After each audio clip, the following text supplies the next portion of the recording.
দর্শক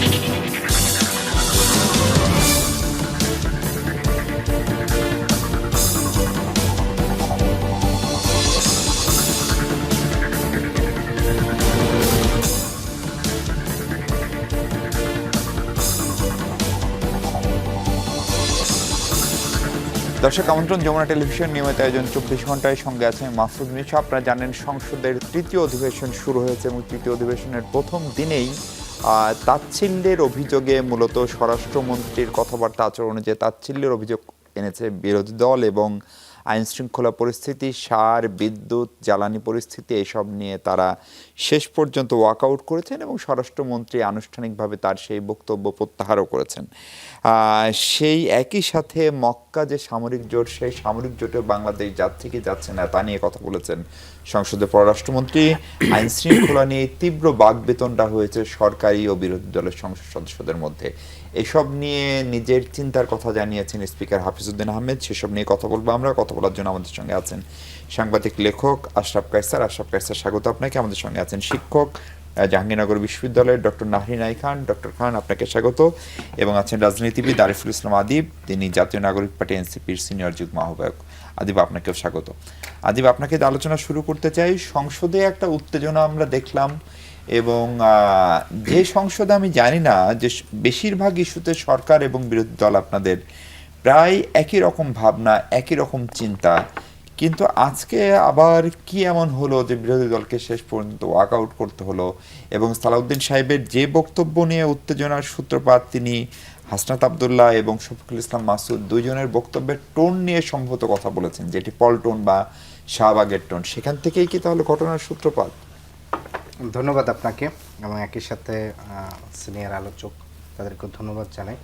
প্রথমত বিষয় হচ্ছে যে আমি কিছু অধিবেশন দেখলাম, সেটি হচ্ছে যে হাসনাত আবদুল্লাহ বিগত পুলিশ থেকে তো প্রতি বছর মানে প্রতি 6 মাস 3 মাস পর পর বিভিন্ন প্রতিবেদন দেওয়া হয় যে আইন শৃঙ্খলা বাহিনীর পক্ষ থেকে যে এতগুলো হচ্ছে হত্যাকাণ্ড হয়েছে, এতগুলো আটক হয়েছে, এতগুলো তদন্ত আছে। তো ওই পরিসংখ্যান উল্লেখ করে বিরোধী দলীয় সংসদরা এই বিষয়টি স্বরাষ্ট্র মন্ত্রণালয়ের কাছে জানতে চেয়েছিলেন। স্বরাষ্ট্রমন্ত্রী বললেন যে এটা আসলে পল্টন বা শাহবাগ না, এখানে স্পেসিফিক তথ্য বলতে হবে। তখন মূলত এই জিনিসটা আর কি আপনার হচ্ছে উত্তপ্ত হয়। কারণটা হচ্ছে পুলিশের এই পরিসংখ্যান বা এটা তো ওনার নিজের ডিপার্টমেন্ট, একান্ত স্বরাষ্ট্র মন্ত্রণালয়, তার অধীনেই পুলিশ, সেই আইনশৃঙ্খলা বাহিনীর থেকে তথ্য উপস্থাপন করা হয়েছে। সেইটাই বিরোধী দলের সংসদ যখন তুলনামূলক বলছে যে করে যখন তার কাছে জানতে চাইছে, তখন তিনি এইটাকে বললেন যে এটা তো স্পেসিফিক ডাটা না বা এরকম। তো তার মানে এটা হচ্ছে যে তার নিজের ডিপার্টমেন্টের অধীনে যে ডেটাটা আসছে সেটা হয় তিনি হয়তো ব্যস্ততায় পড়েন নাই, অথবা এইটা হয়তো তার কোনো কারণে স্কিপ হয়েছে। তাহলে এইটা তার নিজ ডিপার্টমেন্টের প্রতি তো এক ধরনের অবহেলা, অথবা তিনি আসলে ধ্যানে খেলে স্বরাষ্ট্রমন্ত্রীর দায়িত্ব আছেন কি না, কিংবা হচ্ছে এই দায়িত্বগুলোর ক্ষেত্রে যেমন আমাদের গতকালকে আমাদের আরেকজন সাংবাদিক তিনি সম্ভবত বলেই ফেলছিলেন যে স্বরাষ্ট্রমন্ত্রী তো সালাউদ্দিন সাহেব নাই। তো আমার কাছে এটা মনে হচ্ছে একটা স্যাটায়ারও হইতে পারে, কারণ এই স্বরাষ্ট্রমন্ত্রী আছে কি না আসলে উনি উনি ভুলে বলছেন, কিন্তু মানে এটা মানে এক ধরনের যদি আপনি বলেনও যে আসলে স্বরাষ্ট্রমন্ত্রী তিনি আছেন কি না, কারণ এইটা দ্বারা বোঝা যায় যে তিনি নিজের ডিপার্টমেন্টের তথ্যটাকেই যখন তিনি অ্যাড্রেস করতেছেন না, এবং এইটা বললেও তিনি যখন রাগান্বিত হচ্ছেন কিংবা হচ্ছে পল্টন শাহবাগ এক ধরনের আপনার হচ্ছে কটাক্ষ করা। এখানে আরেকটা বিষয় ঘটে, স্বাভাবিকভাবেই এই সংসদে সম্ভবত প্রায় 70% মনে হয় নিউ সাংসদ, বিএনপিরও অনেকেই নিউ, খুব অল্প সংখ্যক যারা আছেন সিনিয়র বেশ কয়েকজন যারা 5 বার 7 বার বা 3-4 বার হয়েছেন। তো ফলে সরকারি দলের অনেক সাংসদের ভিতরে একটা অ্যাটিটিউড থাকে যে আপনারা সংসদে নতুন আসছেন, অনেক কিছু জানেন, অনেক কিছু শিখেন, তারপরে প্রশ্ন করেন। তো ফলে এইটা হচ্ছে এক ধরনের তাদের মনস্তাত্ত্বিকভাবে বিরোধী দলের যারা সাংসদ থাকেন তাদেরকে এক ধরনের চাপে রাখা কিংবা ব্যাড টোন করা।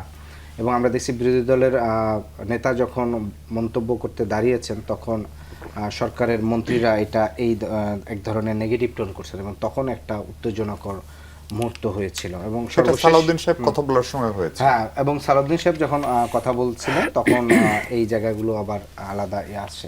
তো ফলে এই আচরণগুলো আমার কাছে মনে হচ্ছে যে, এবং আজকে ওয়াকআউটের ক্ষেত্রে মূলত বিরোধী দল যেটাকে স্পেসিফিক বলছে যে আজ দেশে নানা সমস্যার জর্জরিত। আমরা ইতিমধ্যে দেখেছি যে জ্বালানি খাতের একটা চরম সংকট চলতেছে, গ্যাস, বিদ্যুৎ, না, দ্রব্যমূল্যের কিন্তু বলছিল সালাউদ্দিন সাহেবের এই বক্তব্য বা ওই শব্দটি যদি প্রত্যাহার করা না হয় তাহলে ওয়াকআউট করবে, কিন্তু সালাউদ্দিন সাহেব দাঁড়িয়ে বলেছে I withdraw, I withdraw, I withdraw আমি তিনবার। ডিটেইলস একটা রিপোর্ট দেখলাম একটা জাতীয় সংবাদ মাধ্যমে, যে তারা বিশেষ একটা অধিবেশন মানে চাইছিল। বলছেন যে দেশে নানা সমস্যায় জর্জরিত আছে, তো সেই ইস্যুগুলো নিয়ে একটা বিশেষ অধিবেশন হোক। সেই বিশেষ অধিবেশনটা আহ্বান করা হয়নি। এবং এর পাশাপাশি বলছিল যে পূর্ণাঙ্গ সংস্কারের জন্য যে গণভোটে যে গণরায়ের প্রেক্ষিতে যে সংস্কার পরিষদ গঠন করা ছিল সেটা ডাকা হয় না। তাই উনি বলছেন যে এখন যে বিল উত্থাপন করা হচ্ছে, বিল উত্থাপন করে মূলত পুরনো সে ধারাবাহিকতাটাই রক্ষা হচ্ছে।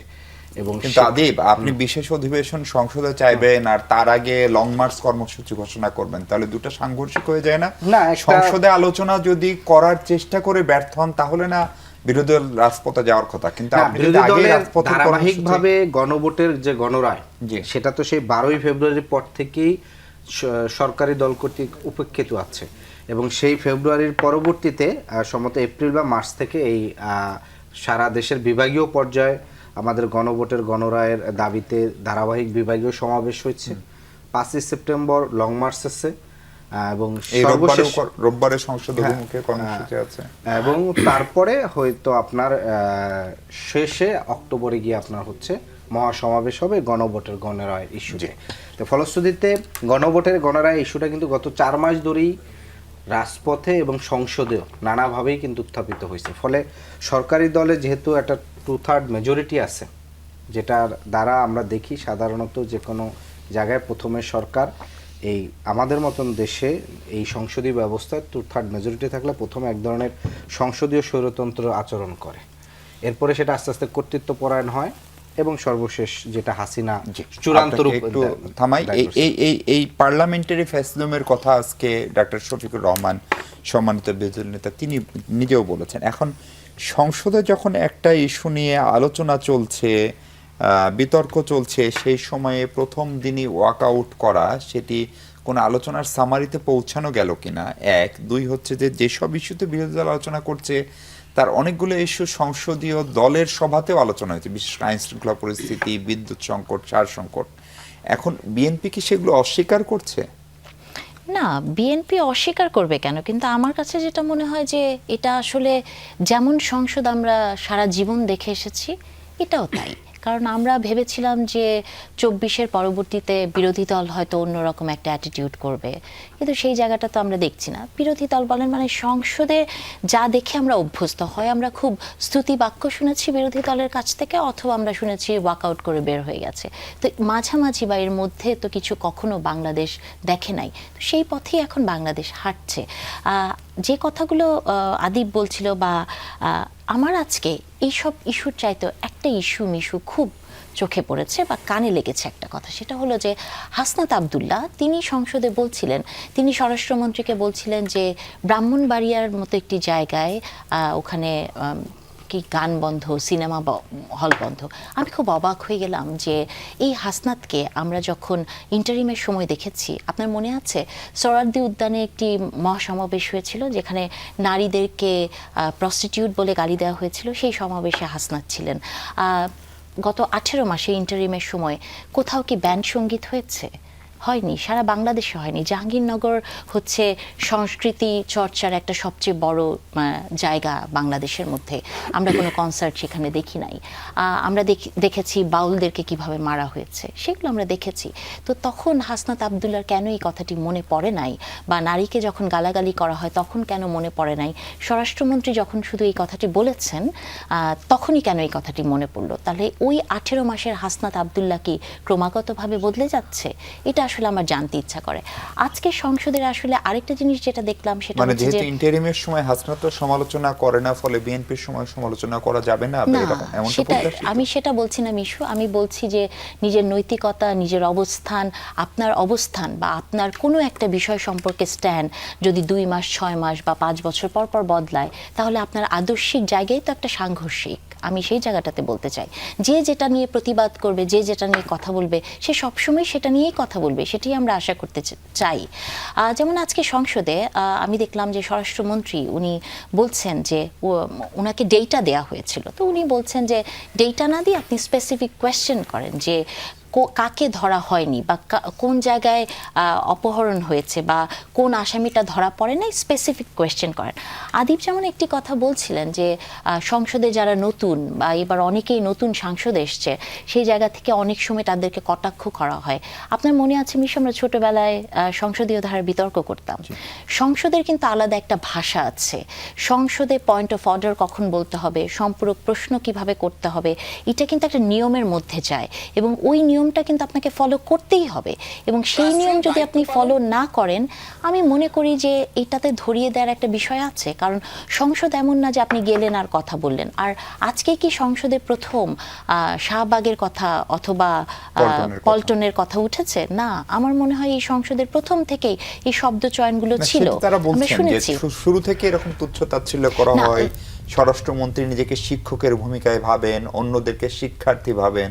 আসলে হয় কি, শিক্ষকের ভূমিকায় ভাবা তো অনেক বেটার স্বৈরাচারের ভূমিকা ভাবার থেকে। হ্যাঁ, আমার মনে হয় যে শিক্ষক হওয়াটা তো আসলে খারাপ কিছু না। তবে আমি এই জায়গাটাতে বলবো যে স্বরাষ্ট্রমন্ত্রী বিষয়টা যেটা হয়েছে যে উনি বিএনপির এমন একজন নেতা যিনি আসলে সব বিষয়ে কথা বলেন এবং সব বিষয়কে উপস্থাপন করতে পারেন। আপনার মনে আছে উনি নিজেই সংসদে বলেছিলেন যে আপনারা আসলে দাড়ি টুপি আর আলখাল্লা পরে মৌলবি, আমরা কোট প্যান্ট পরে মৌলবি। মানে উনাকে আপনি দেখবেন যে ওনার জানার পরিধিটা খুবই বিস্তর। ওনাকে আপনি একটা ইসলামিক কোয়েশ্চেন করেন, উনি সেটার উত্তরও দিতে পারে। তো এরকম একজন সাংসদ যখন সংসদে থাকেন, আপনি দেখেছেন যে ইতিহাস ঘাটলে বাংলাদেশের সংসদে 2-4 জন সাংসদের কথা আমরা সবসময় বলতে পারি। তো স্বরাষ্ট্রমন্ত্রী এই মুহূর্তে সেই জায়গাটা নিয়েছেন, উনি আসলে সব প্রশ্নের উত্তর দিতে পারেন বা দেন, অথবা এক ধরনের দলীয় বা সরকারি নির্ভরশীলতা তার উপর আছে। তো সেই জায়গা থেকে অনেক ক্ষেত্রে উনি টার্গেটেড হন আমার কাছে মনে হয়। তবে এরপরে আমি যেটা আশা করব যে আসলে যে সংসদ আমরা দেখতে চাই, এটাও তো সত্য যে এই সংসদের একটা সৌন্দর্য আছে। আপনি যা ইচ্ছা বলতে পারছেন, আপনাকে কেউ গুম করে নিয়ে যাচ্ছে না। ওটাকে মাথায় রেখে সংসদকে কার্যকর করার পথেই আমাদেরকে হাঁটতে হবে। আশরাফ খান স্যার, এই সংসদের যে এখন পর্যন্ত চরিত্র, সেটা সম্পর্কে আপনার মতামত শুনতে চাই। সেই সাথে সালাউদ্দিন সাহেব যিনি স্বরাষ্ট্রমন্ত্রী, তিনি আজকে যে ইস্যুতে আলোচনার সূত্রপাত এবং যে টোনে তিনি কথা বললেন এবং তার বিপরীতে জামাত ইসলামের আমির এবং অন্য সদস্যরা যে টোনে প্রতিউত্তর দিলেন, তার কোনো কিছুই, সব কিছু নিয়ে স্পিকার নিজে চিন্তিত এবং স্পিকার বলছেন যে এই সংসদের ভবিষ্যৎ নিয়ে তিনি চিন্তিত। সেটা আমাদের নাগরিকদের জন্য খানিকটা চিন্তার প্রসঙ্গ বটে কিনা? অবশ্যই চিন্তার কারণ হয়ে দাঁড়িয়েছে। দেখুন, আপনি অতীতের সংসদের সাথে তুলনা করলে তো অনেকভাবে এই সংসদকে প্রশংসা করতে পারবেন। এখানে গুম হয় না, এখানে স্বৈরাচারী মনোবৃত্তি নাই। কিন্তু আমরা তো অতীতের সাথে তুলনা করে আগামীর দিকে যেতে চাই না। আমরা 24-এর পরের একটি সংসদকে মানে উত্তীর্ণ হতে দেখতে চাই। ডেমোক্রেটিক ট্রানজিশনে সংসদটি ভূমিকা রাখলো কিনা, খুব ঠান্ডা মাথায় বিষয়টি ভাবতে হবে। এখন দেখেন, নতুন সাংসদ কারা বা পুরনো কারা, এগুলো খুবই ক্লারিক্যাল ডিবেট। অথবা আপনি সংসদের যে রীতিনীতি আছে, এটিও কিন্তু আমরা সবাই মোটামুটি জানি। কিন্তু এই রীতিনীতি পালন করতে গিয়ে যেন আপনার এসেন্স চলে না যায়। আপনি যেই বিষয়ে কথা বলতে চাচ্ছেন সেটা যেন রীতিনীতির কারণে আপনি পরিত্যক্ত ঘোষণা করলেন অথবা বললেন যে আপনি রীতি মেনে আসুন। দেখেন, ক্ষমতায় যারা থাকে তাদের একটা ঝোঁক চেপে বসে। ঝোঁকটা কি? সংবিধান মানতে হবে, ঝোঁকটা হচ্ছে রীতিনীতি মানতে হবে, নিয়মকানুন মানতে হবে। এগুলো কিন্তু মানুষ 24-এ বর্জন করেছে। 24 বলার চেষ্টা করেছে আপনি এসেন্স বলতে পারেন কিনা। দেশে আইন শৃঙ্খলার অবস্থা কি এটি বলতে, দেখুন, রাস্তাঘাটে চায়ের দোকানে বলা আর সংসদে বলার তো পার্থক্য আছে। সেটি মনোযোগ দিয়ে শুনতে হবে। স্বরাষ্ট্রমন্ত্রীকেও শুনতে হবে, সরকারকেও শুনতে হবে। দেখুন, এই স্বরাষ্ট্রমন্ত্রী কিন্তু অনেক বেশি দক্ষ এবং যোগ্য বলে আমার ধারণা। কিন্তু তাতে করে কি স্বরাষ্ট্র মন্ত্রণালয়ের উপরে তার নজর আগ্রহ এবং কৌতূহল কমে গেল কিনা, এই প্রশ্নটি ইতিহাস কিন্তু একসময় দেখবে। দেখুন, বাংলাদেশের মতো একটা দেশে আইনশৃঙ্খলা নিয়ে সংসদে আলোচনা হবে, এটি খুবই স্বাভাবিক। এই যে রংপুরে যে 4 জনের হত্যাকাণ্ড হয়েছে, সারা দেশ মনে করছে পুলিশের তদন্ত ঠিক হয়নি, পুলিশের বক্তব্য ঠিক হয়নি, আরঙের ওই শার্ট মানে সন্দেহভাজন এবং পুলিশ সুপার তার 2 জনের গায়ে কি করে গেল, এগুলো ভাই চায়ের দোকানের সন্দেহ। সংসদে তো এই বিষয়ে কথা বলতে হবে। এখন আপনি যদি রীতিনীতির মানে বেড়াজালে বলতে চান যে আপনি এই বিষয়ে প্রশ্ন করবেন না, আগে করেছিলেন কি না, ঠিক মতো আসুন, এগুলো মানুষ মানবে না এখন। দেখুন, ডেমোক্রেটিক ট্রানজিশনে সংসদের একটা দারুণ গুরুত্বপূর্ণ রোল রয়েছে। এটি যেমন সত্যি, তার মানে সরকার দল এবং স্পিকার যেটি বলেছেন, আমিও কিন্তু খুব চিন্তিত। কেননা আগের সংসদটিকে আমরা অনেকভাবে হাস্যরসের জায়গা হতে দেখেছিলাম। এই সংসদটি যেন অকার্যকর সংসদ না হয়ে ওঠে। এখন আপনাকে সংসদের ভেতরে বিরোধী দলের তাদের অনেকেরই কিন্তু ব্যাকগ্রাউন্ড সংসদীয় গণতন্ত্রের সাথে যায় না। বিশেষ করে আমি বিরোধী দলের কোনো সদস্যের কথা বলছি। দ্যাট ডাজন্ট মিন তিনি তার জনগণের প্রতিনিধিত্ব করছেন না। তাকে কথা বলার সুযোগ দিতে হবে। আবার তাদের মধ্যে যদি এই প্রবণতা হয় যে আমি ওয়াকআউট করব, আমি কথায় কথায় উত্তেজিত হব, আমি কথায় কথায় আপনার ইগোসেন্ট্রিক হয়ে যাব, তাতেও কিন্তু সংসদ চলবে না। বিশু, আপনাকে একটা কথা বলি, এই বিরোধী দল যদি ডে 1 থেকে নির্বাচনের পরের দিন থেকে ভেবে থাকে যে গণভোটের রায় বাস্তবায়ন এবং সংস্কারই হবে তার রাজনীতি, সেটি কিন্তু গণতান্ত্রিক রাজনীতির সাথে গেল না এবং ডেমোক্রেটিক ট্রানজিশনের সাথে গেল না। সম্পাদকদের গিয়ে বলতে হয়েছে যে আপনারা এখনই সরকার পতনের আন্দোলনে যেয়েন না। এটি কি ভালো শোনালো, ভালো দেখালো? সম্পাদকরা ঠিক করবে গণতান্ত্রিক ট্রানজিশনে বিরোধী দলের রোল কী হবে, সেটা তো তাদের বলার কথা। তারা যখন লং মার্চ ঘোষণা করে, তারা যখন সংসদ অভিমুখে অভিযাত্রা ঘোষণা করে, আপনি ভাষা খেয়াল করে দেখুন মানুষ যদি তাদের কথার সাথে একমত হয়, তাদেরকে 4.5 বছর অপেক্ষা করতে হবে। হু নোজ, ওই নির্বাচনে হয়তো এই সরকারের খারাপ ফল হবে, তারা ভালো ফল বহন করবে। কিন্তু আমাদের সবার মধ্যেই একটা অধৈর্য লক্ষ্য করা যাচ্ছে, একটা অস্থিরতা লক্ষ্য করা যাচ্ছে। এবং আমরা ওই 24-এর যে পালিয়ে যাওয়া মহিলা এবং তার দলবল, তারপরে আমরা যে খুব বেশি প্রস্তুত ছিলাম না দেশ শাসনের জন্য, সংসদ পরিচালনার জন্য এবং বিরোধী দল হওয়ার জন্য, প্রতিটা পদক্ষেপে আমরা সেটি দেখাতে চেষ্টা করি। কিন্তু আইন শৃঙ্খলা পরিস্থিতি নিয়ে সংসদে যে বাকবিতণ্ডাটা হলো আজকে, সেখানে হাসনাত মূলত যে রিপোর্ট বলার চেষ্টা করছিল, সেটা দেখা যাচ্ছে যে খুনের ঘটনা যদি আগস্ট 25 থেকে জানুয়ারি 26 অর্থাৎ নির্বাচন আগে ধরা হয়, তাহলে ঘটেছে 1780টা। ফেব্রুয়ারি থেকে জুলাই 26, ফেব্রুয়ারি 26 থেকে জুলাই 26 অর্থাৎ বিএনপি সরকারের মেয়াদে সেটা হয়েছে 1789টা, 9টি বেশি। আবার ধরেন আপনার পুলিশের উপর হামলার ঘটনা, ওই সময় এত মবের কথা আমরা বলেছি, তখন হয়েছে 275, এই 6 মাসে হয়েছে 317। এটি পুলিশ সদর দপ্তরের রিপোর্ট।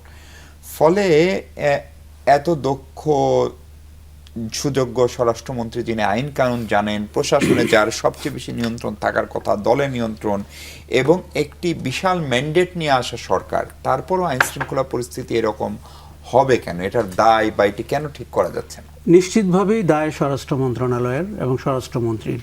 এই দায় অস্বীকার করা, শোনেন, আপনি অনেক মানে পরিভাষা শিখেছেন, যুক্তি তর্ক কুতর্ক এগুলো শিখেছেন, এ দিয়ে কিন্তু আপনি ফ্যাক্টকে আপনি পাশে ঠেলতে পারবেন না।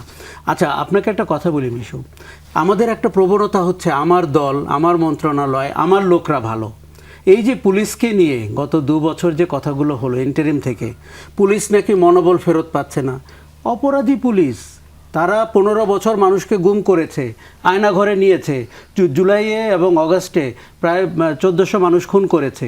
সেই পুলিশকে যখন স্বরাষ্ট্র উপদেষ্টা কিংবা বর্তমান স্বরাষ্ট্রমন্ত্রী বারবার বলেন তার নাকি মন শক্ত করতে হবে, অনেকটা প্রেমিকার রোলের মতো, এটা কি বানায়? একদম মানায় না।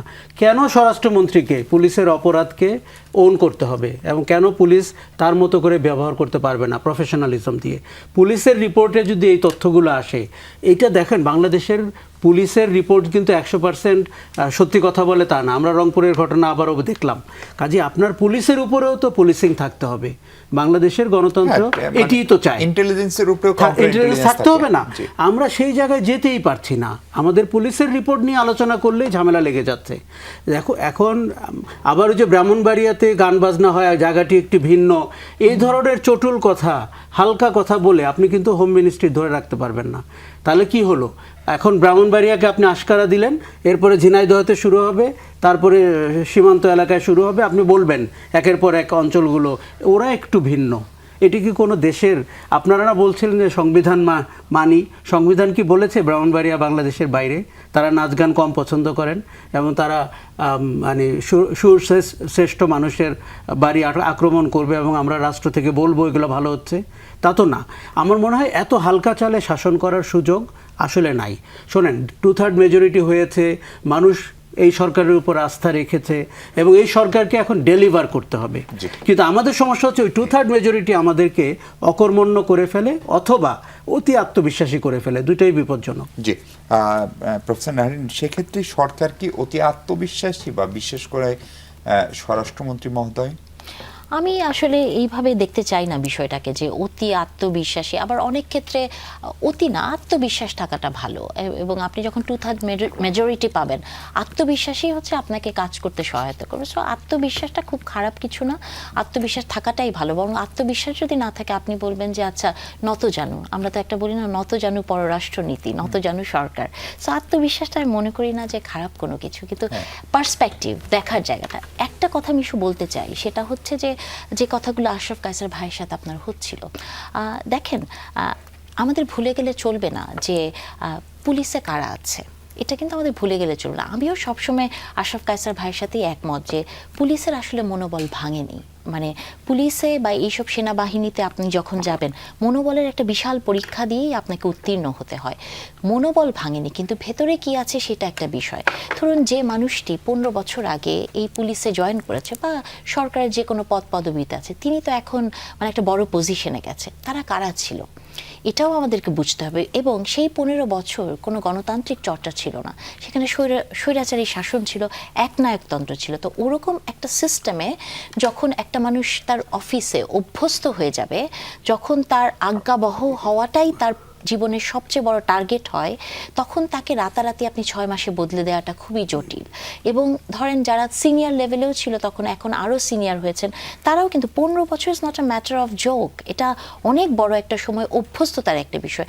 আমি বিশ্বাস করি যে সাংবাদিকতার জায়গায় আপনাদের অনেক কিছুই আছে 15 বছর আপনাদের উপর চেপে বসেছিল। শিক্ষক হিসেবে আমার এখন পর্যন্ত ক্লাসরুমে কথা বলতে গেলে বুক কাঁপে, অথবা মনে হয় যে কি হবে, মানে এই একটা মানসিকতা কাজ করে।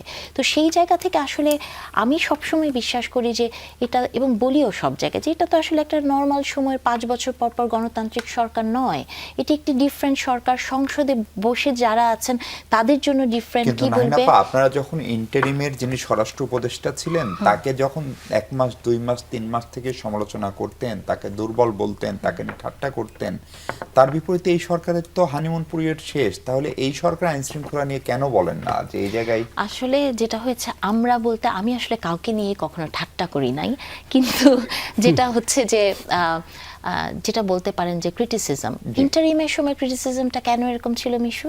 কারণ হচ্ছে যে ইন্টারিম যে ট্রানজিশনাল টাইমে এসেছে, ইন্টারিমের সময় আমরা মব ভায়োলেন্স দেখি নাই, এটা তো আমাদের জন্য নতুন ছিল। তার ইন্টারিমকে আসলে আপনি এক্সাম্পল এনেন না, কারণ ইন্টারিমের সময় প্রত্যাশার জায়গাটা এত বেশি প্রকট ছিল এবং সব জায়গা থেকে প্রত্যাশাটা অন্যভাবে এসেছে।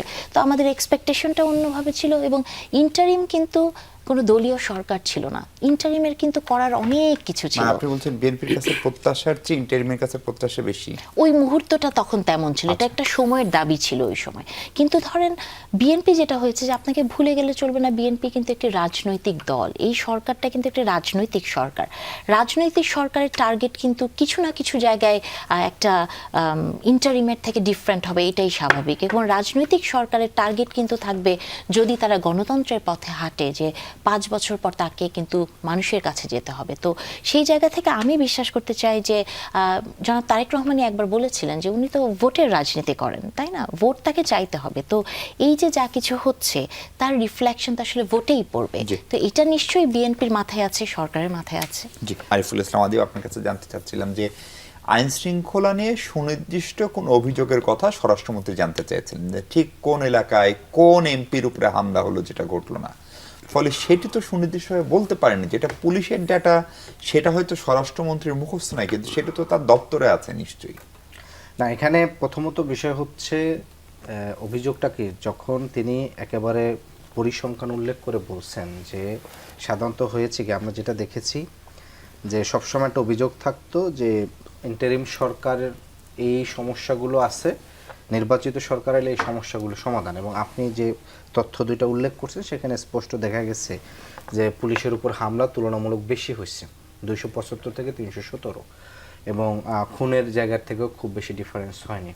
এবং ম্যাম একটা জিনিস এখানে উল্লেখ করলেন একটু আগে, বললেন যে ইন্টারিমের সময় বিভিন্ন মাজার তারপর বাউলদের উপর হামলা, কিন্তু আমরা দেখেছি এই গভর্নমেন্টের সময় কুষ্টিয়ায় যে পীর সাহেবকে মেরে ফেলা হয়েছে সেখানে নিউজে জামাতের প্রথম দিনে একজনের নাম আসছে, কিন্তু পরবর্তীতে ছাত্র দলের ডিরেক্ট পদবিওয়ালা 8 জনের নাম আসছে, ডিরেক্ট যাকে গিয়ে উল্টো করছে। সিলেটে বাউলদের উপর হামলা হয়েছে, রংপুরে আপনার এই 4 জন শিক্ষককে মারা হয়েছে, সেটা নিয়ে তদন্ত এখন পুরো তুলকালাম। সিলেটে আমাদের আলিফের উপর হাসনাত নাসিরুদ্দিনের উপর হামলার প্রেক্ষিতে সেখানে আলিফের যে চোখ নষ্ট হয়ে গেছে, ফলশ্রুতিতে এই যে আলিফের চোখ নষ্ট হয়ে গেছে এটা বিপরীত রাজনৈতিক দলের উপর হামলার একটা নজির। এমপিদের উপর হামলা হয়েছে, ইভেন কি সরকারি দলের, মানে কুষ্টিয়ায় আমির হামজা তিনি তার গাড়ি ভাঙা হয়েছে, যদিও সেটা তিনি গণ অধিকার পরিষদের বিরুদ্ধে অভিযোগ করছেন, গণ অধিকারও পাল্টা অভিযোগ করছে যে আগে এমপির ইয়ারা হামলা করছে। এবং সিরাজগঞ্জে বিএনপির এমপি তিনি অভিযোগ করছেন যে জামাত বা এনসিপি তারা তার উপরে হামলা করছে। তাহলে এইটার মানে একটা রাষ্ট্রে নির্বাচিত এমপি যেখানে সেভ না, এবং আমরা দেখেছি সিলেটে জৈন্তাপুরে আমাদের তখন পদযাত্রা যাওয়ার পথে গাড়িতে সার্জিস সহ অন্যদের উপর হামলা হয়েছে। আমি এটা উল্লেখ করলাম এই কারণে, প্রথমে হামলাটা শুরু হয়েছে বিরোধী দলের নেতাদের উপর দিয়ে, হাসনাত সার্জিস বা নাসিরুদ্দিন পাটোয়ারিকে হামলা করা যায়, সে যে ধরনের কথা বলে এটা হামলার জন্য সে উস্কানিতে এক ধরনের বয়ান এস্টাবলিশ করেছে। এরপরে আমরা সেটা দেখলাম যে এমপির উপর হামলার চলে গেছে।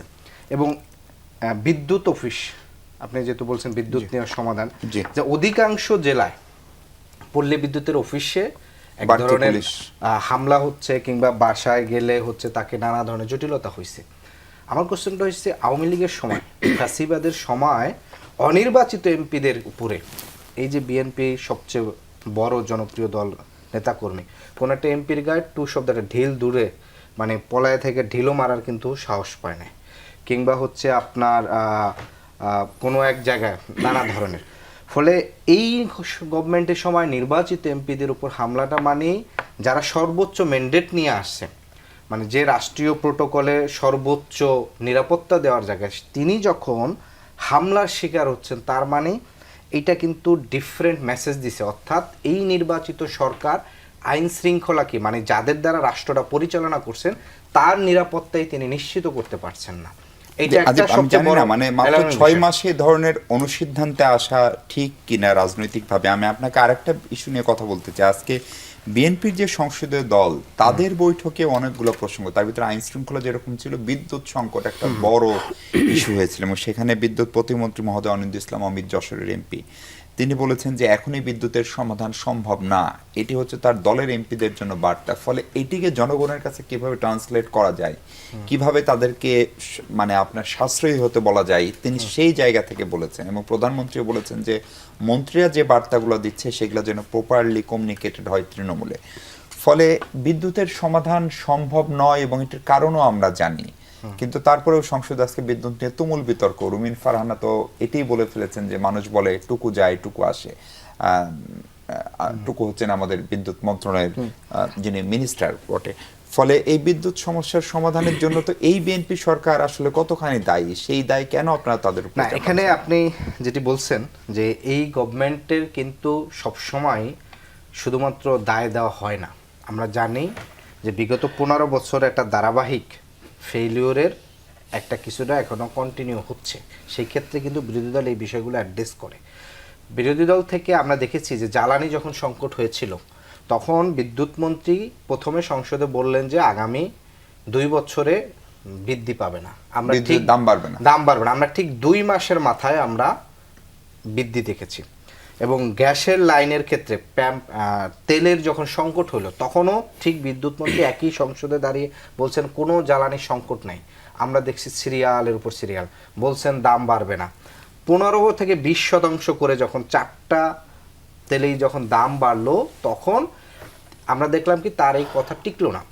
ফলে এই বিষয়টা কি প্রতীয়মান হয়, তখন আমরা দুটো অভিযোগ করছি। একটা অভিযোগ হচ্ছে যে হয় এই বিদ্যুৎ মন্ত্রী তিনি তার এই মন্ত্রণালয়ের পুরো ম্যানেজমেন্টটা সম্পর্কে নিজেই অবগত না, যার কারণে এখন যে বক্তব্যটা দিচ্ছেন 2 মাস পরে দিচ্ছেন না, তার মানে প্রথমত হচ্ছে তার ম্যানেজমেন্টের একটা ঘাটতি দেখা গেছে। 2 নম্বর হচ্ছে দাম বৃদ্ধির ক্ষেত্রে আমরা অধিকাংশ জানি যে তেলের পাম্প বা এই ব্যবসাগুলোর সাথে অনেক বড় বড় অলিগার্করা জড়িত থাকে এবং এরা হচ্ছে ব্যবসায়ী একই থাকে, জাস্ট সরকার বা রেজিম চেঞ্জ হইলে তাদের এমপি মন্ত্রী অর্থাৎ সিন্ডিকেটটা ভিন্নভাবে গড়ে ওঠে।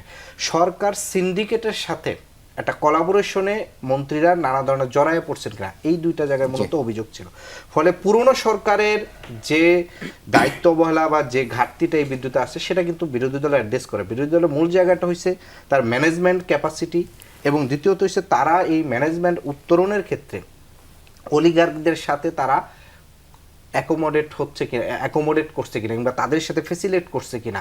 কারণ যখনই দাম বাড়িয়েছে এরপর আমরা দেখেছি আর তেলের পাম্পগুলোতে আর আপনার হচ্ছে ক্রাইসিস নাই এবং মজুত অনেক জায়গায় উদ্ধার করেছে। তাহলে মজুত করলে একটাও ব্যবস্থা কিন্তু আমরা ব্যবস্থা নিতে দেখি না যে অমুক পাম্প মজুত করছে তাকে হচ্ছে 6 মাসের জন্য বা 1 বছরের জন্য তার ব্যবসাটা এই জায়গায়, এই 2টা জায়গায় কিন্তু আমরা মূলত এই ম্যানেজমেন্টের ঘাটতি জায়গায় দেখেছি। একটু জাস্ট 1 মিনিট বলি যে 30 সেকেন্ডে ম্যাম একটা আগের বিষয় বললেন যে পুলিশের পুরনো নিয়োগ, এইটা ঠিক যে কনস্টেবল থেকে শুরু করে অনেক জায়গায় নিয়োগ দিছে, কিন্তু আমরা তো দেখেছি যে গত 6 মাসে সরকার ধরেন 5 বছর প্রায় 10 বছর আগে চাকরি ছেড়ে দিছে ওই ধরনের লোক এনে এসে বসিয়েছেন, আইজি থেকে শুরু করে ডিএমপি থেকে।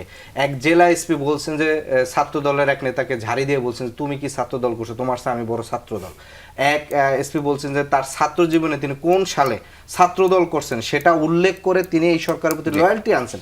তো ফলে ইতিমধ্যে 6 মাসে সর্বোচ্চ পদগুলো জায়গায় মানে অলরেডি তাদের হয়ে গেছে। তার মানে এখন যদি বলে যে পুরনো নিয়োগ, এইটা আসলে তার ম্যানেজমেন্ট ক্যাপাসিটিটা এটার একটা বড় আপনাকে একদম থামাই আপা, আপনার কাছে যেটা প্রশ্ন সেটা হচ্ছে এই সরকারের পুরো সরকার এবং মন্ত্রিসভায় সম্ভবত সবচেয়ে দক্ষ মানুষটা হওয়ার কথা বিদ্যুৎ মন্ত্রী, কারণ তিনি একমাত্র একই মন্ত্রণালয়ে আগে চালানোর অভিজ্ঞতা আছে, ইকবাল হাসান মাহমুদ টুকু। ফলে সেই মিনিস্ট্রিতেই কেন সংকট হচ্ছে এবং এই সংকটের দায় নিশ্চিতভাবে আপনি গেলে আওয়ামী লীগ সরকারকে দিতে পারেন। আমার প্রশ্ন হচ্ছে ফাউজুল কবির খান যিনি বিদ্যুৎ সচিব ছিলেন ওনার সময় অর্থাৎ গত বছর একই সময় এই সংকট এই মাত্রায় ছিল না, উনিও ম্যানেজ করেছেন। উনি যদি ম্যানেজ করতে পারেন তাহলে ইকবাল হাসান মাহমুদ টুকু বা এত বড় একটা শক্তিশালী সরকার কেন পারছেন না এবং সরকার বলছে এখনই সমাধান সম্ভব না। আসলে বিষয়টা হচ্ছে যে বিদ্যুৎ তো আমরা কখনোই স্বয়ংসম্পূর্ণ ছিলাম না, সবসময় কিন্তু আমরা ঘাটতির মধ্যেই থাকি, আমরা ব্যালেন্স করি। এখানে যে বিষয়টা হয়েছে সেটা আপনি জানেন মহেশখালীতে নষ্ট হয়ে গেছে এবং কনভার্ট করার বিষয় ছিল, এগুলো নিয়ে ক্রাইসিস হয়েছে। কিন্তু যে প্রশ্নটি আপনি আমাকে করলেন যে উনি তো অভিজ্ঞ মন্ত্রী ছিলেন, সেই সময় আমরা দেখেছি যে বিদ্যুৎ খাতে একটা ঝামেলা হয়েছিল ওনার মন্ত্রণালয়ের মধ্যে দিয়ে, উনি শেষ পর্যন্ত সরে যেতে বাধ্য হয়েছিল। তো এগুলো সব ঠিক আছে, কিন্তু আসলে প্রমোশন দেওয়া হয়েছে। হ্যাঁ, কিন্তু আসলে প্রমোশন ডিমোশন সেটা জানি না। তবে এখন যেটা হয়েছে মিশু, বিদ্যুতের এই ক্রাইসিসটাকে হলিস্টিক একটা জায়গা থেকে দেখতে হবে। এটা একটা ইন্টারন্যাশনাল ক্রাইসিস এবং আমি তো মনে করি যে এটা একটা সরকারের ভালো একটা বিষয় যে সে আসলে জনগণের সামনে বলে দিচ্ছেন যে 2 বছরের মধ্যে এটা সমাধান হওয়া সম্ভব না, কারণ বরং জনগণকে এই কথা বলে তাদেরকে একটি মানসিকভাবে, গ্রামের মানুষ এটা বুঝবে। আপনি বিশ্ববিদ্যালয়ের প্রফেসর, আপনি বুঝেন। আপনি যদি গ্রামে যান কমপক্ষে 6 থেকে 7 ঘন্টা বিদ্যুৎ থাকে না, কমপক্ষে, অনেক জায়গায় তার চেয়েও বেশি। কিন্তু সেই মানুষকে আপনি এটা কি বলে বোঝাবেন? কিন্তু আমার কথা হচ্ছে যে গ্রামের মানুষ যদি না বোঝে, এটাই কিন্তু এখন এমপিদেরকে দায়িত্ব দেওয়া হচ্ছে যে তাদেরকে বোঝানোর বিষয়। কারণ যখন এটা একটা ইন্টারন্যাশনাল ক্রাইসিস, দাম বাড়তে থাকবে। এবং আদিব যে কথাগুলো বলছিলেন যে এরকম কিন্তু অনেক পাম্প হয়েছে যাদেরকে আটকানো হয়েছে, সিলগালা করে দেওয়া হয়েছে, এই ঘটনাও ঘটেছে। কিন্তু আমি যেটা মনে করি যে রেশনিংয়ের একটা প্রবলেম ছিল, রেশনিংটা ঠিক অ্যামাউন্টে করা হয় না। এবং আপনি জানেন যে এটা একটা অর্থনীতিতে একটা নর্মাল বিষয়, যে কোনো ক্রাইসিস টাইম আসলে মানুষ মজুত করতে চায়, এটা তো একটা স্বাভাবিক প্রক্রিয়া ছিল। তবে বিদ্যুতের এই ঘাটতিটা এটা আমাদেরকে ভোগাবে এবং এটা সরকার কিন্তু আপনি দেখবেন প্রতি মঙ্গলবার জাহিদ ভাই একটা প্রেস ব্রিফিংয়ে যায়, প্রতি মঙ্গলবারই উনি এই কথা বলেন যে এটা আসলে সত্য, এটা রিয়ালিটি, এটাকে আমাদের ফেস করতে হবে এবং এটা হলিস্টিক একটা জায়গা থেকে দেখতে হবে। এবং সেই জায়গা থেকে আপনি বলতে পারেন যে জনগণকে কি করে আমরা এই ক্রাইসিসে একই কাতারে এনে এটা ম্যানেজ করব, এটা আসলে সবাইকে দলগতভাবে করতে হবে। এটা বিএনপি, জামাত বা এনসিপি করে আলাদা করার কোনো জায়গা নেই, এটা একটা ন্যাশনাল ন্যাশনাল ক্রাইসিস। একটা কথা বলতে চাই যে আদিব একটু মিসকোট করেছে, সেটা হলো যে আদিব আমাকে বললেন যে আমি কিন্তু কোনো জায়গায় জাস্টিফাই করি নাই যে বিএনপির সময় কোনো জায়গাতে মারামারি হচ্ছে না বা কোনো বাউল গান হচ্ছে না, আমি হাসনাতের স্ট্যান্ডটা নিয়ে কথা বলেছি। সো আমাকে মিসকোট করাটা আসলে উচিত না, আমি হাসনাতের স্ট্যান্ডটা নিয়ে কথা বলেছি। আর যেটা হচ্ছে যে পুরো বিষয়টাই হচ্ছে যে আপনি দেখেন, এই কথাটাও সব জায়গাতে বলি যে একটা কনসিডারেশন তো আসলে একটু আসা উচিত যে যে কাজগুলো ধরেন এই বিদ্যুৎ সংকটের জন্য তো বিএনপি আসলে দায়ী না, এটা তো একেবারেই সত্য কথা। তো যেহেতু বিএনপি দায়ী না, বা হাম হয়েছিল সেটাতেও কিন্তু বিএনপি দায়ী না। এবং দেখেন এরকম ইতিহাসও বিএনপির আছে যে 2001-2 সালে যখন বিএনপির দুর্নীতিতে চ্যাম্পিয়ন হলো, সেটাও কিন্তু আসলে পূর্ববর্তী বিষয় নিয়ে। আবার দেখবেন যে সিপিডির মতো একটা জায়গা থেকে একটা ভুল তথ্য দেওয়া হয়েছে আগের বছর রিপোর্ট নিয়ে। তাহলে এই জায়গাগুলোতে আমার মনে হয় যে আসলে কেন আমরা মানে এই বাংলাদেশ তো আমরা দেখতে চাই না। আপনাকে একটু থামাই আশরাফ ভাই, বিদ্যুতের সঙ্গে বিএনপির একটা সম্পর্ক কি খানিকটা বিপরীতমুখী কিনা আমরা জানি না। আর ধরেন এখন আপা যেটা বলছেন যে এই সংকট নিশ্চিতভাবেই বিএনপির তৈরি না, কিন্তু যে কোনোভাবে 5 আগস্টের পরে যখন আওয়ামী লীগের বিদায় হলো বা আওয়ামী লীগ প্রধান ভারতে পালালেন, তারপরে যে ফরম্যাটে নির্বাচন হোক বিএনপি ক্ষমতায় আসার কথা বড় ফলে বিএনপির তো সেই ধরনের প্রস্তুতি ছিল। বিএনপির 21 দফা 31 দফা নির্বাচনী অঙ্গীকার সব জায়গায় বিদ্যুৎ ও জ্বালানি খাত একটা অগ্রাধিকার প্রাপ্ত খাত, এবং বিএনপি কিন্তু যখন বিরোধী দলে ছিল তখন এগুলো নিয়ে সমালোচনা করেছে, সমাধানের রাস্তার কথা বলেছে। সেই বিএনপি যখন 6 মাসের মাথায় এসে বলে তার অগ্রাধিকারও ছিল 3টে এই 6 মাস, আইন শৃঙ্খলা, জ্বালানি পরিস্থিতি এবং দ্রব্যমূল্য, তাহলে জ্বালানি পরিস্থিতির কেন উন্নয়ন হচ্ছে না? প্রথমত বলি যে জ্বালানি কিন্তু বিএনপির জন্য নাজুক জায়গা, কারণ আপনার মনে আছে যে বিএনপির আগের শাসনে এটি নিয়েই সবচেয়ে বেশি সমস্যা হয়েছিল এবং মন্ত্রীকে পদত্যাগ করতে হয়েছিল। প্রথমে আমি অবাক হয়েছি ওই মন্ত্রীকে, ওই লোকটাকেই আবার মন্ত্রী করা এবং ওই মন্ত্রণালয়ে, এটি গণতান্ত্রিক শাসনের জন্য খুব মানানসই না, কারণ আপনার পারসেপশন অনেক সময় মেনে নিতে হয়। আচ্ছা, বিএনপির ওই সময়ে 4000 মেগাওয়াট বাংলাদেশের উৎপাদন ক্ষমতা ছিল। শেখ হাসিনা 15 বছরে চুরিধারি করে নিজেদের লোকজনকে কাজ দিয়ে তারা অন্তত 28,000 মেগাওয়াট ক্যাপাসিটিতে বাংলাদেশকে এনেছে, এটি কিন্তু ফ্যাক্ট। আচ্ছা, কাদেরকে করে দিয়েছে কাজগুলো? ক্যাপাসিটি চার্জের নামে তাদের দলীয় লোকজনকে লাইসেন্স দিয়েছে। ফার্নিচার বানায় এমন একটা কোম্পানিও বিদ্যুৎ কেন্দ্র করেছে, অটোবি, আর সামিট্রা তো আছেই। কাজেই বিএনপি, আমি ভেবেছিলাম যে নির্বাচনের আগে হোমওয়ার্কটা করবে বিদ্যুতের উপরে সবচেয়ে বেশি। পরবর্তীতে আমরা তার নজির দেখতে পেলাম না।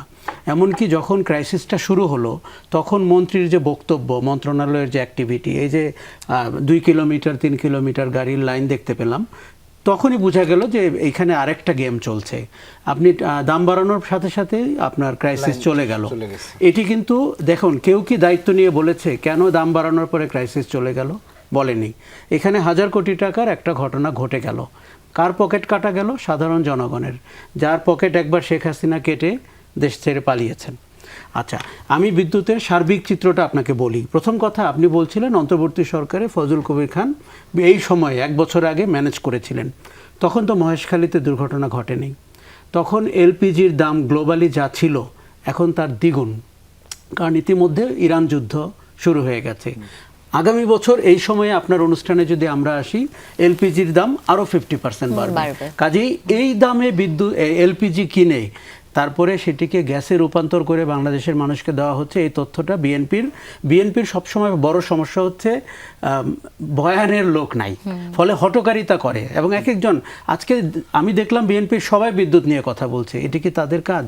এটা কি তার নলেজ আছে? আসলে নাই। কাজেই আপনাকে বলতে হবে গ্লোবালি প্রাইসটা কোথায় গিয়ে দাঁড়িয়েছে। আচ্ছা, অন্তর্বর্তী সরকার 2টি খারাপ কাজ করেছে, আমরা যাকে খুব ভালো বলার চেষ্টা করি।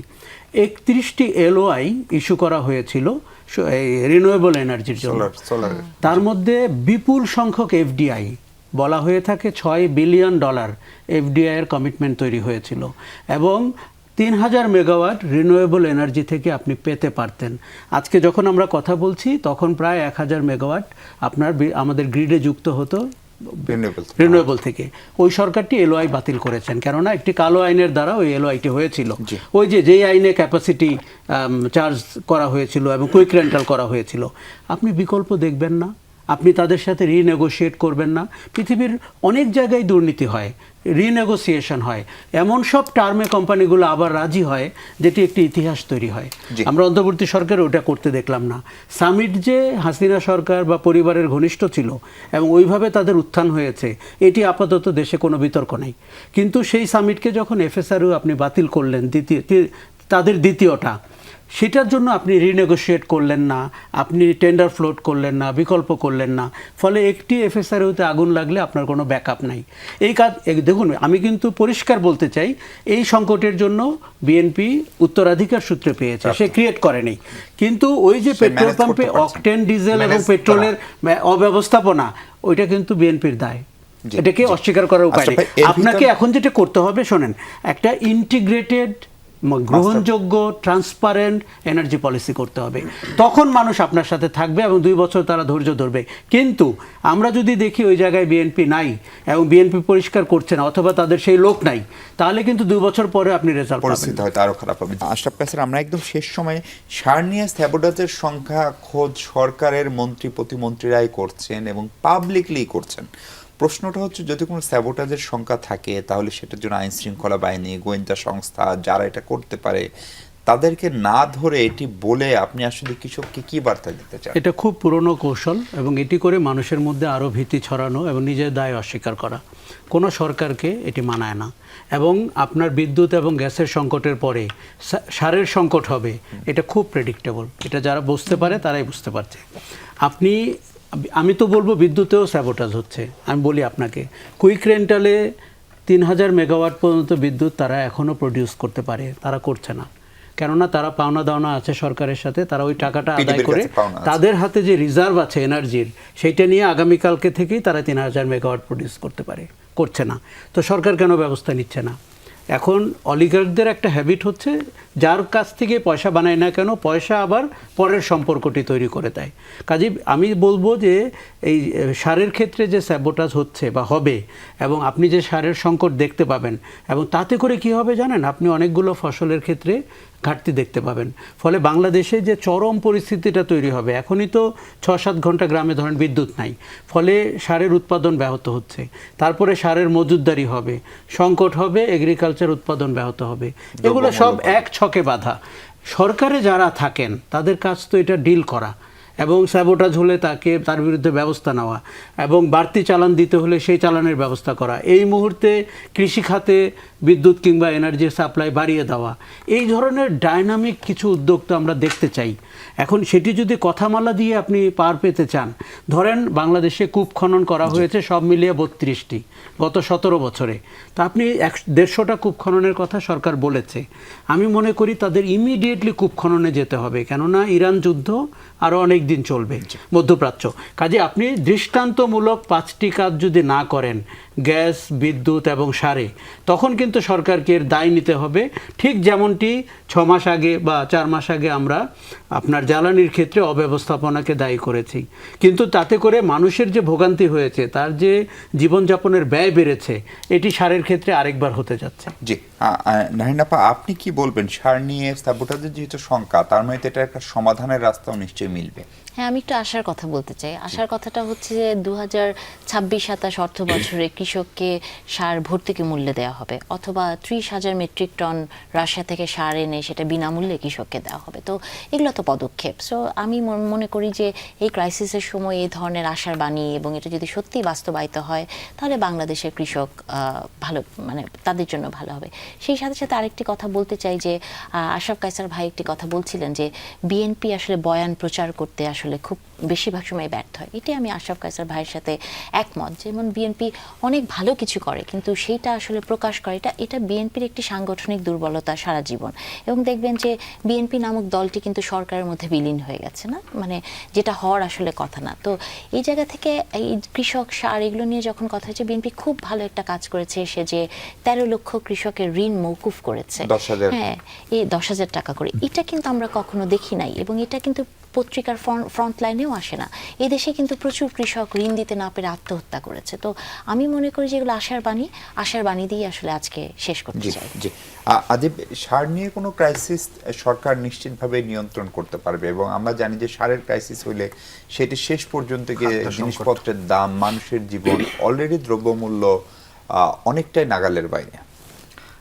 দেখেন, এখানের স্বাভাবিকভাবে জ্বালানি সংকট শুরু হলে সেটা একেবারে চক্র আকারে খাদ্য সংকট থেকে শুরু করে সবগুলো জায়গায় আপনার চলে আসে, এবং আগামী যে অর্থ বছর মানে এইবার যে বাজেটটা দেওয়া হয়েছে এটা ইতিহাসের সবচেয়ে বড় বাজেট, এবং আশঙ্কা করা হচ্ছে এটা ইতিহাসের সবচেয়ে ঘাটতি বাজেটে রূপান্তর হতে পারে, এবং এইটার আগামী যে মার্চ এপ্রিলে আসবে তখন এখন যে সারের যে সংকটটা, এই খাদ্যটা উৎপাদন হয়ে আগামী বছরে একটা এই সংকটটা ধাক্কা খাবে আর কি। তাহলে সরকার যদি এই মনোযোগ দিয়ে এই সমস্যাগুলো সমাধান না করে, এবং সেটা বিরোধী দল থেকে শুরু করে সিভিল সোসাইটির থেকে যখন সমালোচনা করা হয়, তখন সরকারের বেশি মনোযোগ চলে যায় এই সমালোচনারে কিভাবে সে ট্যাকেল করবে। এবং আমি জাস্ট একটা কথাই বলতে চাই, আশরাফ ভাই বলছেন যে টুকু ভাই যখন এই যুক্তি দিচ্ছিলেন যে কেন পাম্পের লাইনে বড় লাইন, আমরা দেখেছি যে সরকার বিএনপিতে যোগদান করা একজন তিনি ব্যাখ্যা দিচ্ছিলেন যে জামাতের লোক এই পেট্রোল পাম্পের লাইন দাঁড়ায় বড় করে আপনার হচ্ছে সংকটটা দেখাচ্ছে, ইচ্ছাকৃত সংকটটা তৈরি করছে, এবং ওই লোকরে এখন প্রধানমন্ত্রীর হচ্ছে রাজনৈতিক সচিব পদে হচ্ছে নিয়োগ দেওয়া হয়েছে। তার কথা বলছেন রাশেদ খান ভাই তিনি নিজের লজিক দিছিলেন যে এই যে পেট্রোল পাম্পে বাইকের লাইন, সিএনজির লাইন, গাড়ির লাইন, এটি সব জামাতের লোকেরা করতেছে, তিনি এইভাবে হচ্ছে মিডিয়া এসে বক্তব্য দিচ্ছেন। এখন সেই জায়গায় তাকে আবার যখন পদোন্নতি দেওয়া হয়েছে, তার মানে আগে তো তার কোনো পদ ছিল না সরকারে ভাই, সরকারে পদ ছিল না, মানে নতুন করে তাকে যখন এই লজিক দেওয়া লোকরে যখন আপনি হচ্ছে উপদেষ্টার প্রধানমন্ত্রীর কার্যালয়ে যখন অ্যাটাচ করছেন, তখন আশরাফ ভাই যে একটা কথা বললেন না যে আসলে বয়ান দেওয়ার, আমি তো দেখি যে সরকারের বয়ানের প্রতি লোকের প্রতি মনোযোগ বেশি। এখন হয়তো সঠিক লোকরে চুজ করতে পারছে না, কিন্তু সরকারের সমস্যা সমাধানের চেয়ে বেশি মনোযোগ বিরোধী দলের সমালোচনাকে সে কিভাবে ট্যাকেল করবে, কারা কত বেশি টকশোতে কড়া ভাষায় করে, তাদেরকে কিভাবে সরকার দ্রুত অ্যাকোমোডেট করবে। এবং বলা চলে যে এই গভর্নমেন্টে সবচেয়ে বেশি টকশোবিদরা হচ্ছে এই গভর্নমেন্টে অ্যাটাচ হয়েছেন।